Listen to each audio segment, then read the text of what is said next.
baba na mama, baba na mtoto. Un père et son fils.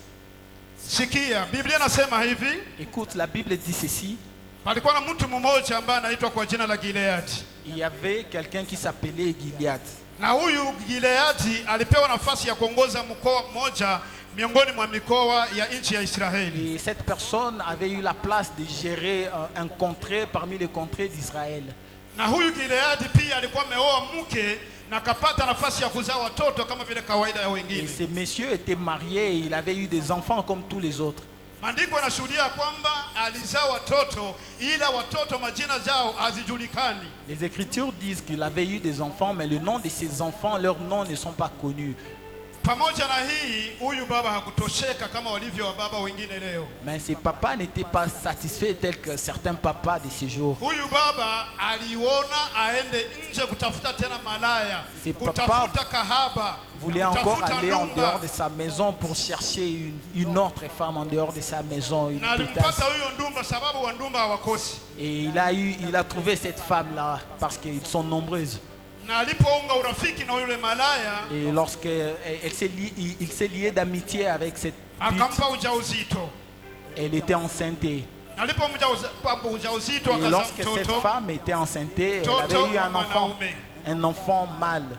Na huyu mtoto wakamwita jina la Yefta kama tumesoma hapa. Et cet enfant, on lui a donné le nom de Jephthé tel que nous l'avons lu ici. Haleluya. Amen. Haleluya. Amen. Haleluya. Amen. Walio upande wa Bwana zaidi huko juu tumpungie Bwana mkono. Nous pouvons élever nos mains à ceux-là qui sont de l'autre côté. Huko chini pepea Bwana. Ici aussi, vous pouvez élever vos mains. Sikia.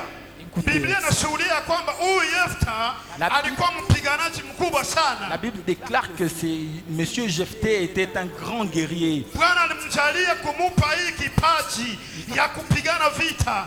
Yaani Mungu alimsaidia akamwezesha awe na ujuzi wa kupambana vita. L'Éternel lui a donné ce don de combattre, d'être un vaillant guerrier dans des combats. Huyu mzee Gileadi kamchukua mtoto kamchanga pamoja na watoto wake pale nyumbani. Ce monsieur Galad a pris ses fils et il a mis parmi ses autres fils qui étaient à la maison. Wako wengine wanazaa watoto kule nje, wanawaacha, wanateseka, wanasumbuka bure. Ule mzigo uko juu ya kichwa chako. Umeweza kuzaa mtoto lakini pia jua kumhudumia. Il y a de ceux-là qui ont des enfants en dehors du mariage mais ne prennent pas soin de lui. Si tu as eu un enfant hors du mariage, sache comment prendre soin de lui. Lakini pia wako wengine wakichukua mizigo ya baraka wanaitoa sababu wanajua walienda kwa njia sio halali. Mais aussi il y a de ceux-là qui ont eu qui ont été enceintés normalement mais ils avortent puisqu'ils savent que c'était pas dans de voie normale. Lorsque tu es enceinte, il ne faut pas tuer cet enfant puisque c'est un péché devant le Seigneur.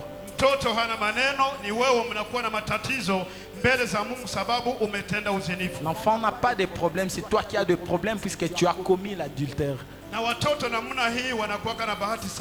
Et de tels enfants ont tellement de chance dans leur vie. Hallelujah. Amen. Hallelujah. Amen. Manifeste la joie devant Dieu. Amen. Amen. Les enfants de Galad devenaient grands. Ils ont commencé à grandir.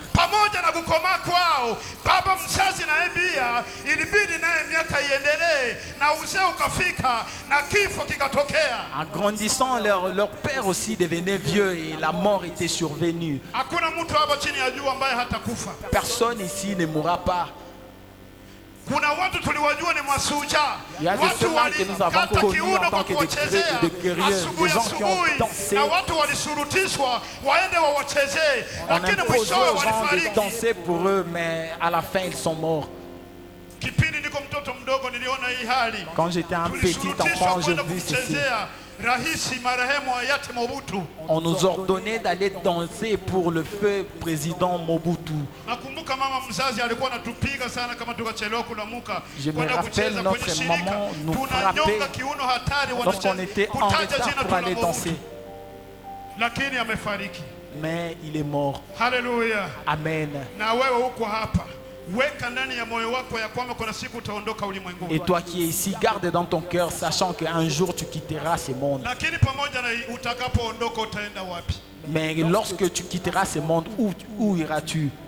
Kuna watu wengine wako wazima leo lakini tayari wameshajiandalia mahali ambao utakaa. Il y a de ceux-là qui sont encore vivants maintenant, mais ils ont déjà préparé là où ils seront. Na maandiko yanashuhudia kwamba wengine matendo yao iko dhahiri, yani matendo yao itafuatana na wao. Hakuna cha kusamba mbele za Bwana. Bwana atakapokuita, matendo yako ndio yatatangulia na mengine yatafuata baadaye. Hakuna masambo mbele za Bwana. Et les Écritures disent que vos œuvres vous suivront partout, et même devant les seigneurs, vos œuvres seront là. Vous n'aurez nulle part où les fuir. Alléluia. Amen. Alléluia. Amen. Sikia. Écoute. Huyu Gileadi alipofariki, Monsieur Gilead, lorsqu'il était mort, watoto wake wakasema sasa huu ndio muda. Tulikuwa na mtu hapa ambaye ni mwiba kwetu aliyetokea kule nje ya ndoa. Haiwezekane turithi pamoja na huyu ambaye si mtoto wa ndoa halali.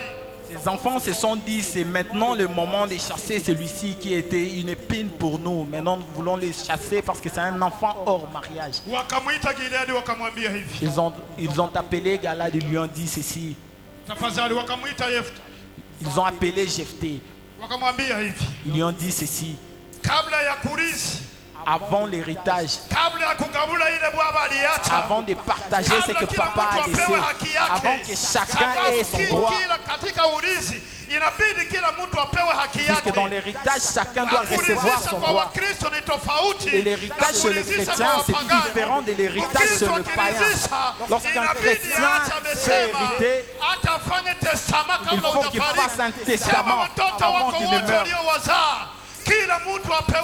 Qu'il cite tous les enfants qu'il a eus et que chacun ait sa part.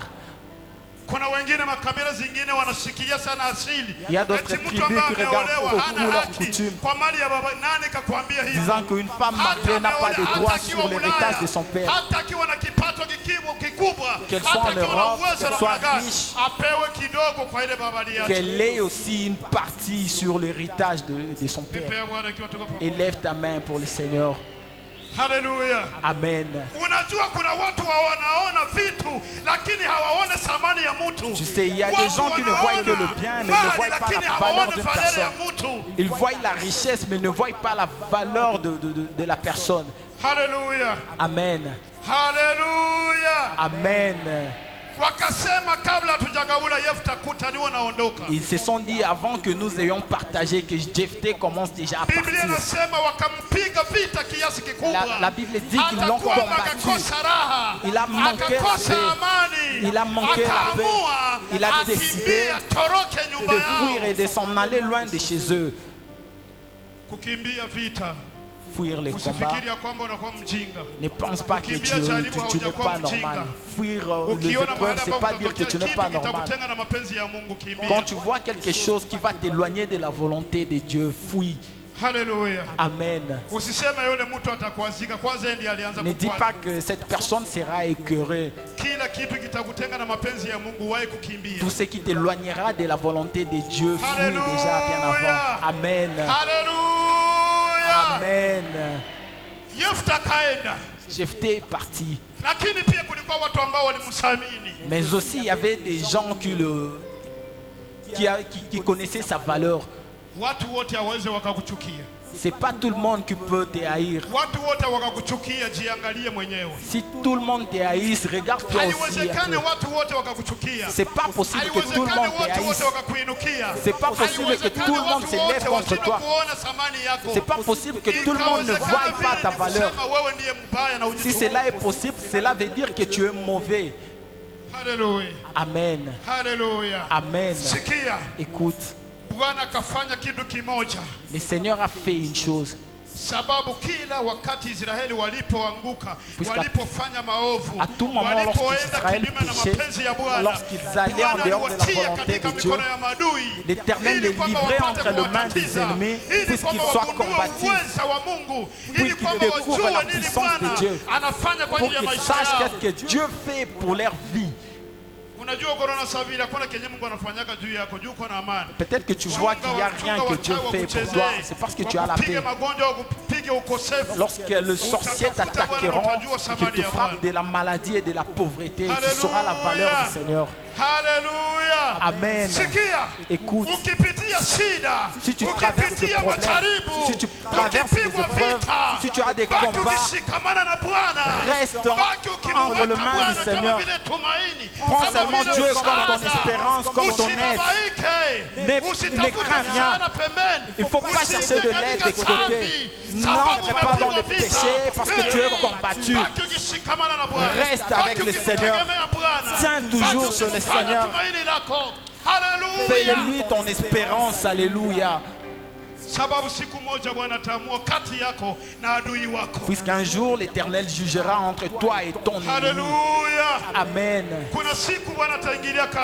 Un jour l'Éternel sera entre vous. Il montrera ta valeur et ton ennemi.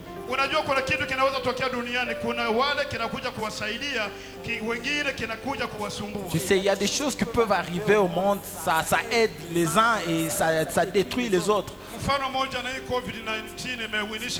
Comme par exemple Covid-2019, ça a enrichi plusieurs personnes aujourd'hui. Je suis arrivé quelque part à la frontière de Bujumbura, j'ai vu quelqu'un, parce que là il y a des choses qui se font, tu ne sauras pas comprendre. Tu fais un test Covid chez nous en RDC, tu payes $5. Quand tu traverses seulement 2 pas, tu payes $15. Lorsque je posais la question à cette sœur, pourquoi en fait ceci? Elle a répondu que c'est le moment que Dieu s'est souvenu aussi de notre pays, qu'il se souvienne de ça pendant cette période de Covid-2019.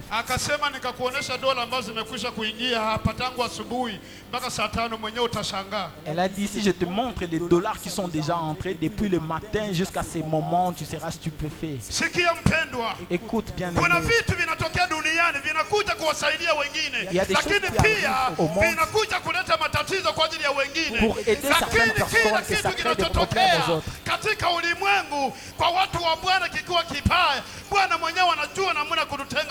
Il y a des choses qui arrivent chez les enfants de Dieu. Si ce sont des choses mauvaises, l'Éternel lui-même sait comment nous en délivrer. Alléluia. Amen. Alléluia. Amen.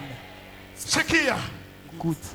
Bwana kafanya kwamba maadui wa Israeli wainuke kipindi kile, yani Waamoni wakaamuka kwenda kupiganisha Israeli vita. Le Seigneur a fait que les ennemis d'Israël s'élèvent en ce net moment et les Ammonites sont venus combattre Israël. Kama vile nimekwambia kwamba kila mara Israeli walipoanguka, à chaque fois qu'Israël tombait, l'Éternel le remettait entre les mains des ennemis, qu'il soit soumis par les ennemis. Tu sais, quand Dieu aime une personne beaucoup, il le contrôle aussi beaucoup. Mais lorsque la personne pêche, Dieu est prêt à le punir.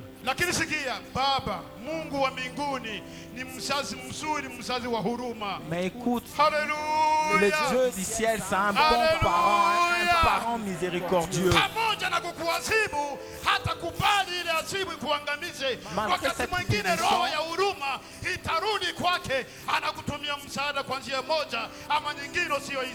il n'acceptera pas que cette punition te fasse périr. Il apportera encore un chemin par lequel tu vas t'en sortir. Le combat a commencé, les Ammonites se sont élevés contre Israël. Lorsque les Israélites étaient dans les combats, ils se sont rendus compte qu'ils étaient faibles. Les Ammonites s'étaient manifestés comme des guerriers devant Israël. Ils se sont manifestés beaucoup plus forts. Ils ont frappé Israël. Israël a vu que sa fin était arrivée. Sa fin était arrivée. Les anciens de Gilad, le papa sage de cette ville, se sont souvenus, malgré que nous avons des problèmes maintenant, malgré que la guerre commence, tumejikuta hakuna suja.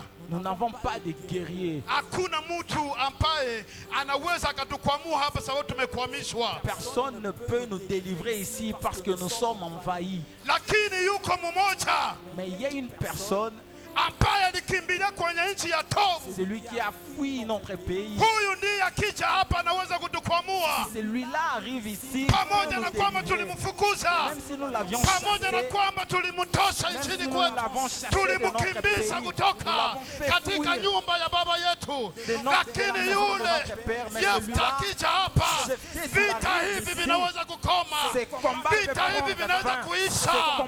Vita hivi vinaweza kunyamaza kimya. Hallelujah. Amen. Hallelujah. Amen. Usijali, kuna siku watakutafuta. Ne t'en fais pas, un jour on te cherchera. Kuna siku watakutafuta. Un jour on te cherchera. Bwana atafanya kwamba wakutafute. Le Seigneur fera qu'on te cherche. Kila kitu Bwana aliweka ndani mwako kichunge vizuri. Tout ce que Dieu a mis en toi, garde ça. Kipawa Bwana alikupa kichunge vizuri. Le don que Dieu t'a donné, kitafanya kwamba waje kukutafuta. Ça fera qu'on vienne te chercher. Ujuzi Bwana aliweka ndani yako. À la connaissance que Dieu a uchunge mis en mzuri. toi, garde ça. Utafanya siku moja wote wakutafute. Les gens viennent te neema chercher. Bwana alikupa. La grâce que neema Dieu Bwana t'a donnée. aliweka kwako. C'est que Dieu a mis en Tunza toi. mzuri. Garde ça Kuna bien. siku Il y a un jour, itapasula mlango hata kwamba waje wakutafute. Et les gens viendront te chercher. Piga makofi na vigelegele kwa Bwana. Acclame et pousse des cris de joie pour le Seigneur. Yawezekana wamoja walisema Peut-être que certains se sont dit, ule mtu mwenyewe tulimfukuzaka vile saa vile imbwa la personne que nous avons chassée comme un anaweza tena kubali kurudi kutupigania hii chien, vita. acceptera encore de revenir combattre pour nous. Labda wengine walisema tujipe moyo tumwendee tu. Peut-être que les autres se sont dit, fortifions-nous, allons-y seulement vers lui. Na wewe jipe moyo. Et fortifie-toi aussi. Matatizo kwa nao jipe Le moyo. problème que tu as, fortifie-toi. Usikate tamaa kwa ajili ya shida uko nayo. N'abandonne pas à cause des Usikate problèmes tamaa que kwa tu ajili ya as. matatizo N'abandonne yako. pas à cause des Bado peurs Bwana que tu as. anaweza kufanya njia. Seigneur peut Hata encore kama unatoka katika ile shida. que tu Wewe hauwezi lakini Bwana anaweza. Wewe huna nguvu lakini Bwana ana nguvu kuliko maadui wanaokutatiza. Haleluya. Amen. Maandiko yanashuhudia Les Écritures disent, wakaenda wazee wa Gileadi, ils sont allés, les anciens de Galade, wakaenda kwenye nchi ya Tobu ils sont allés dans ces pays, kumtafuta mtu mmoja tu, juste chercher une seule personne. wakati maelfu wamebaki katika nchi ya Alors qu'il y a des Israeli. milliers qui sont restés dans les pays. Hawa wote wameshindwa na vita, Tous ceux-là ont échoué dans le nguvu combat. zao zimeisha, Ils n'ont plus de force. hawana chochote watafanya, Ils n'ont rien à faire. wametawaliwa na adui. Ils sont envahis par l'ennemi. Wakaenda kumtafuta huyo mpiganaji Ils mashuhuri, sont allés chercher le vrai kijana guerrier, Yefta. le jeune Jephthé. Akapokea ujumbe kule kwenye nchi Il ya a Tobu, reçu le message pamoja na venant de notre pays. waliomsindikiza. Avec ceux-là qui Walikuwa l'avaient wanaketi, wakaona wazee, Ils ont vu les wakaona enfants. Wagileadi Ils ont vu les wanakuja anciens de Galade kumtafuta. arriver chercher. Haleluya, Amen. haleluya. Amen. Kuna siku utatafutwa Il y a mpendwa, un jour tu seras cherché. kuna siku watakuja kuulizia jina Un jour lako, on viendra chercher kuna ton siku nom. watauliza alienda Un jour wapi, on posera la kuna question de siku savoir où watasema il ni est ule allé. tu Un jour on anaweza dira, c'est akatusaidia celui-là hapa. seulement qui peut Siku nous aider. zinakuja mpendwa, Les na jours wala si arrivent, mbali, chers ni siku bien-aimés. za usoni. Tegemea Bwana, utaona mkono wake. Mets ta confiance en Dieu, tu verras sa main.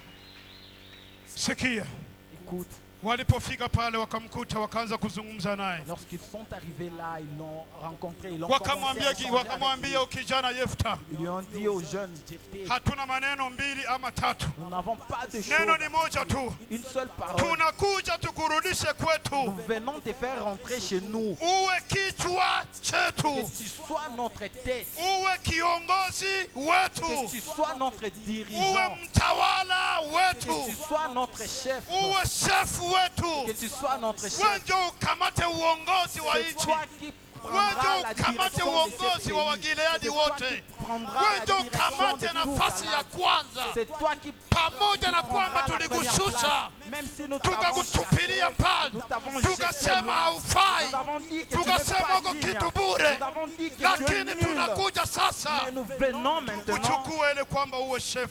Mungu akufanye kuwa kichwa, Mungu akufanye kuwa chef, Mungu akupe nafasi ya kuwatawala maadui waliokutatiza jana, leo watawale. Ceux-là qui ont régné sur toi hier, que tu règnes sur eux aujourd'hui. Hallelujah. Amen. Nasikia kuna mtu mwenye Mungu atafanyia vile siku za usoni hapa. Quelqu'un pour qui Dieu va faire cela. Na usikose kuja kushuhudia matendo makubwa ya Mungu. Ne manque pas de venir donner les actions de grâce. Hallelujah. Amen. Hallelujah. Amen. Sikia nikwambie. Écoute, je vais te dire. Ukiona vita yako inakoma sana, quand tu vois ton combat kiasi kwamba unakata tamaa, jusqu'à ce que tu commences à jua msaada wako unatokea karibu. Sache qu'il y a une aide qui arrive maintenant. Jua kuna kitu Bwana anataka kufanya ili kwamba washangaze watu. Hallelujah. Amen. Walio huko juu mpepe. Ceux-là qui sont là au-dessus, vous pouvez lever vos mains. Sikia, Yefta akawakumbusha. Jephthé les a. Hallelujah. Amen. Kuna siku utawakumbusha. Il y aura un jour. Mulikuwa nanikalia siku moja mkasema hivi, maisha yangu inakoma, nitakufa maskini, ndakuwa maibobo, ndalala mufreshi, sijue vikaenda vikarudia, mtoto wangu hata soma university, sijue. Hallelujah. Hallelujah. Amen. Hallelujah. Amen. Jua tu kuichunga neema iliyopo hapa kwenye kanisa la Yesu Nijibu. Linda maisha ya utakaso, muishie Bwana siku zako zote. Kuna siku watakushangaza. Tous les jours de ta vie, un jour ils seront stupéfaits. Hallelujah. Amen. Waimbaji, Bwana Yesu asifiwe. Les chantres que le Seigneur. Hallelujah. Amen. Yefta akasema mumenichukia. Jephthé a dit, vous m'aviez chassé. Mulinichukia kwa kweli. Vous m'avez haï. Mukanifukuza hata ndani ya nyumba ya baba yangu. Vous m'avez même chassé de la maison de. Nikawa kama sina nafasi ya kuishi katika nyumba ya baba yangu. J'étais devenu comme quelqu'un qui n'avait Nikawa pas de kama place dans la maison si haki yangu niishi katika nyumba ya baba yangu. de vivre dans la maison de mon na si katika nyumba ya baba nilikuwa na haki ya kuishi hata katika nchi dans yangu. la maison des papas. Ici, c'est pas dans la maison Lakini de mon père, mais au moins mumenifukuza. dans le pays, j'avais le droit. Mumenizarau. Vous m'avez chassé. Mumeniona sifai kitu bure. Vous m'avez vu comme Takataka une uchafu. personne nulle, quelque chose de sale. Sasa leo mumenijia sababu muko kwenye tabu. Aujourd'hui, vous m'appelez parce que vous avez des problèmes. Hallelujah. Amen. Ile siku utawakumbusha. Ces jours-là, tu le Ujivunie rappelleras. Mungu wa Yesu Nijibu. Ah, sois fier de Dieu, de cette église. Hallelujah. Amen. Usimwambie maneno ya kujivuna. Munaona sana mimi leo ni siku yangu. Et leur dit, il ne faut pas les dire de paroles orgueilleuses. Moyoni mwako Aujourd'hui, uanze c'est mon kusema jour. Mungu wa Yesu Nijibu kwa mwanaume. Mais dans ton cœur, dis que le Dieu de l'église Yesu Nijibu est un homme. Mupigie Bwana makofi na vigelegele. Acclamons pour les seigneurs et poussons des cris de joie. Hallelujah. Amen. Sikia, wazee wa Gileadi Les anciens de Galate, wote wakakubaliana kwa sauti moja wakasema hivi, ils se sont mis d'accord en disant ceci. ile ndiyo inasababisha tuje tukuone leo. C'est ce qui fait que nous venons Ile te voir tabu aujourd'hui. yetu, Le problème ile que nous shida avons, tuko nayo, le problème que ndiyo nous avons, inatufanya tukurudie wewe, fait que nous venons ndiyo vers inafanya toi. kwamba tuje tena kwako, C'est ce qui fait que nous venons encore vers ili toi. kwamba tukufanye uwe kichwa Pour que chetu. nous fassions de toi notre tête. Haleluya. Amen. Wangala wanasema tina teza na tina. Et ils disent encore, Mimi sijui Lingala mzuri, labda wengine wanajua. Tina Teza. Kisichokuwa na samani leo, kesho kitakuwa na Ce qui n'a samani. pas de valeur aujourd'hui. Kilichotupiliwa demeure de valeur. leo, kesho kinaweza kuwa kia Ce qui maana. est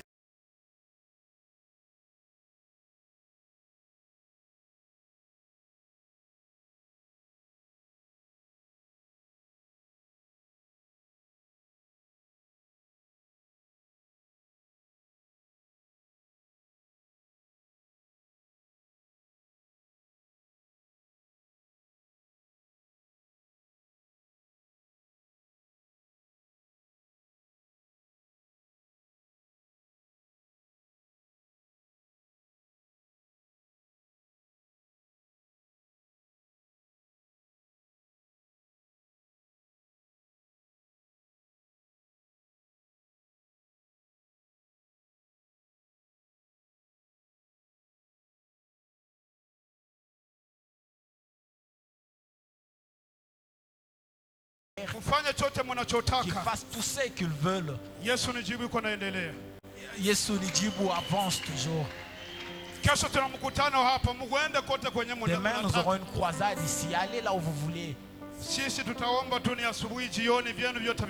Nous nous prions seulement le matin, au soir. Tout ce que vous avez fait, ça s'abîme. Alléluia. Amen. À un certain moment, on était ici pendant la prière et le Seigneur nous avait dit que le sorcier de la ville voulait déranger les enfants. Ils avaient déjà fait à peu près une semaine à la place de l'indépendance. Ils étaient là dans un jeûne de mauvais esprit pour faire périr les enfants à travers de maladies, de diarrhée et de vomissements. Le Seigneur nous a dit ceci: vous allez seulement prier du matin jusqu'au soir. Et toute leur semaine sera nulle. Acclamons pour le Seigneur et poussons des cris de joie.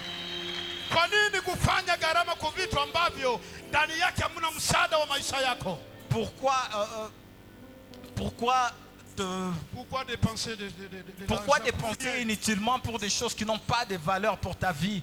Il y a des gens à qui on ment. Allons voir tel sorcier, il va nous aider. Il t'aidera comment alors que lui-même n'a rien du tout?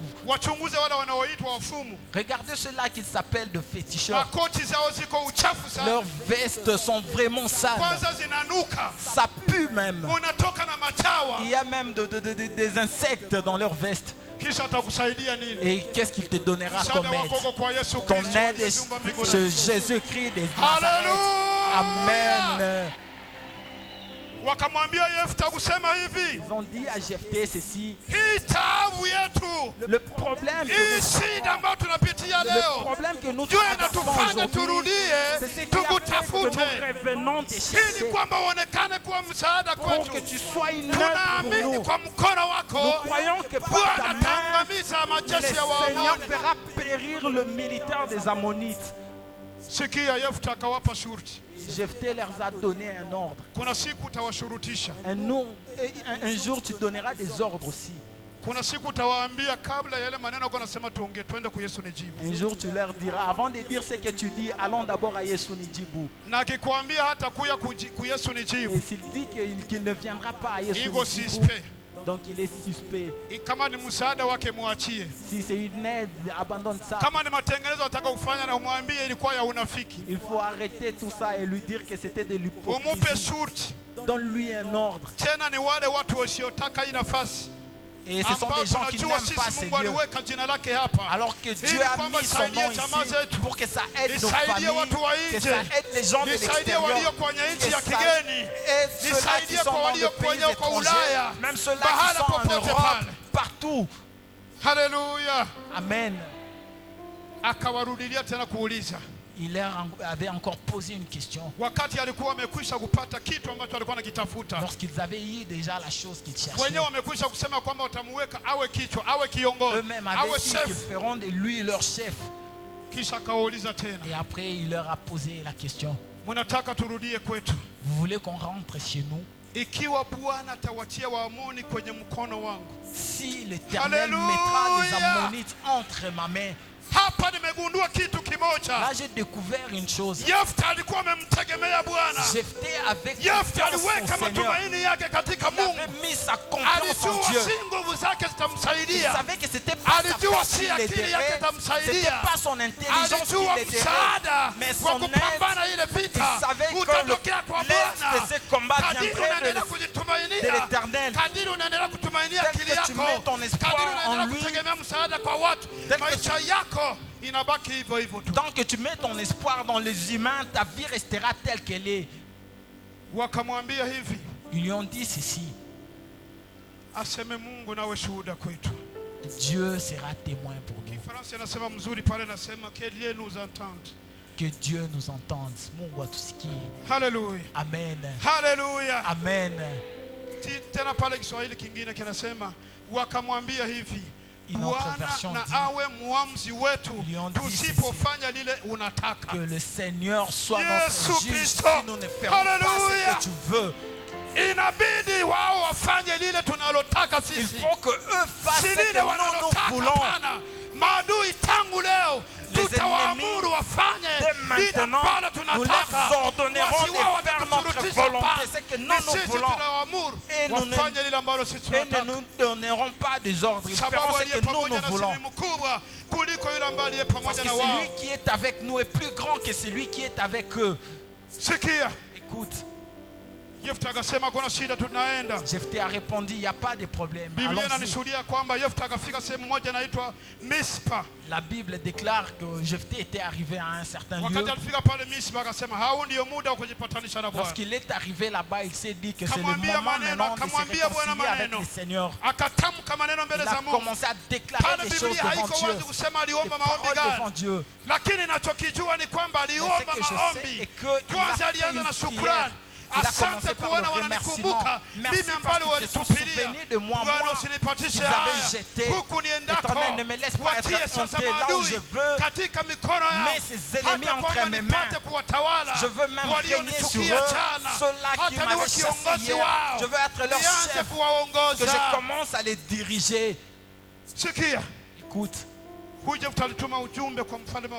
Jephthé a envoyé un message au roi des Ammonites. Là, il était devenu le chef. Il a posé la question, qu'est-ce qu'il y a entre moi et toi? Pourquoi tu veux le combat entre nous deux?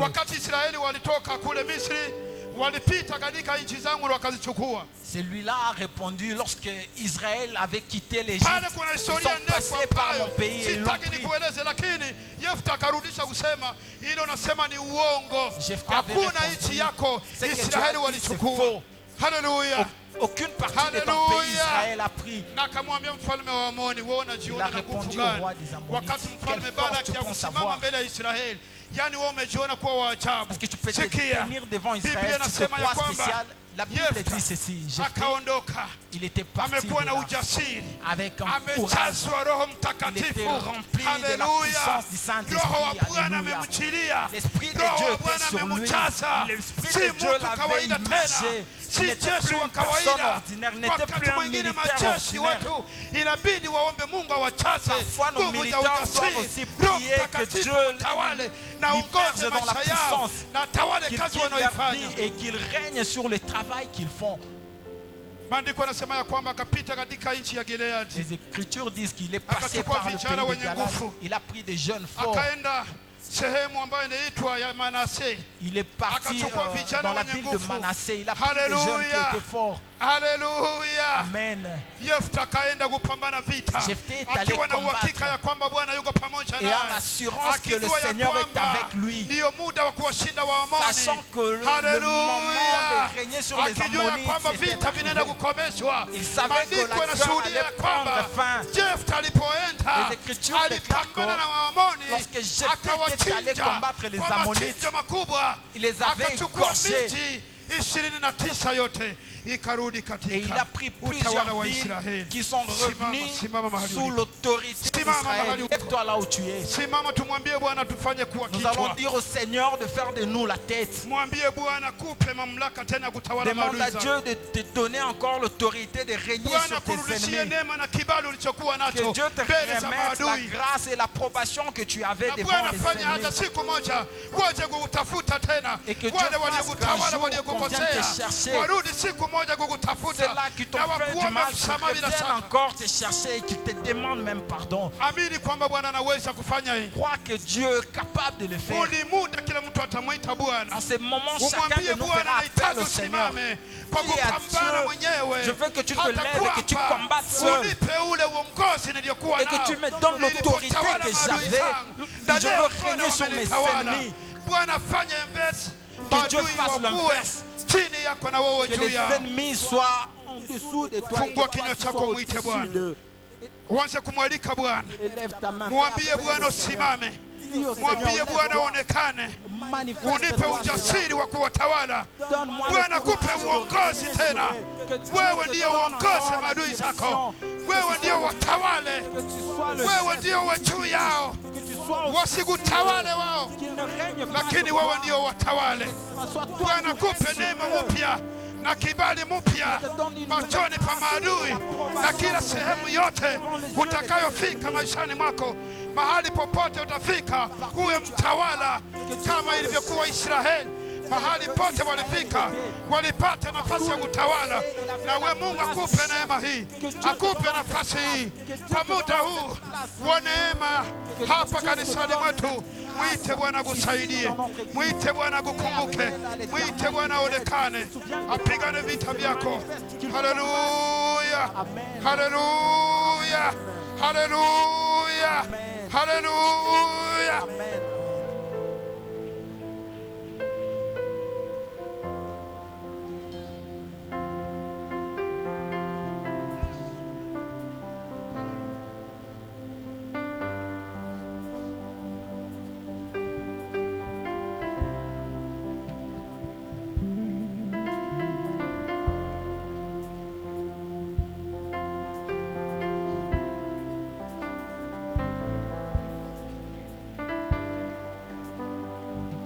Mwite Bwana, yuko hapa.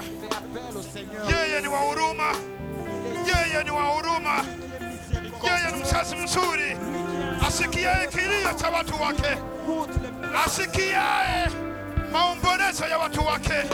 Yuko hapa, atakupa utawala tena kwa ajili ya maadui zako waliokuonea. Kuonewa sasa kuishe, kutawaliwa na adui kuishe. Akupe nafasi mpya ya kuwatawala.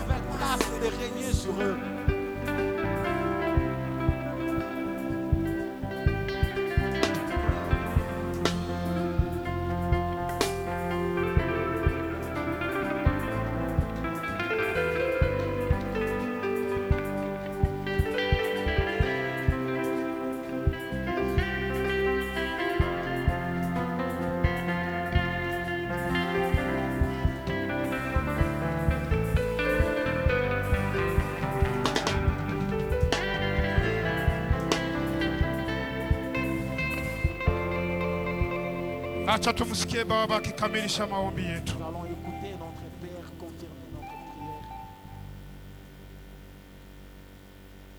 Baba Mungu wa mbinguni, wali wana wako Bwana, wafanye vichwa mbele maadui zao, wafanye viongozi mbele ya maadui yao, washuke chini, wao ndio wainuke.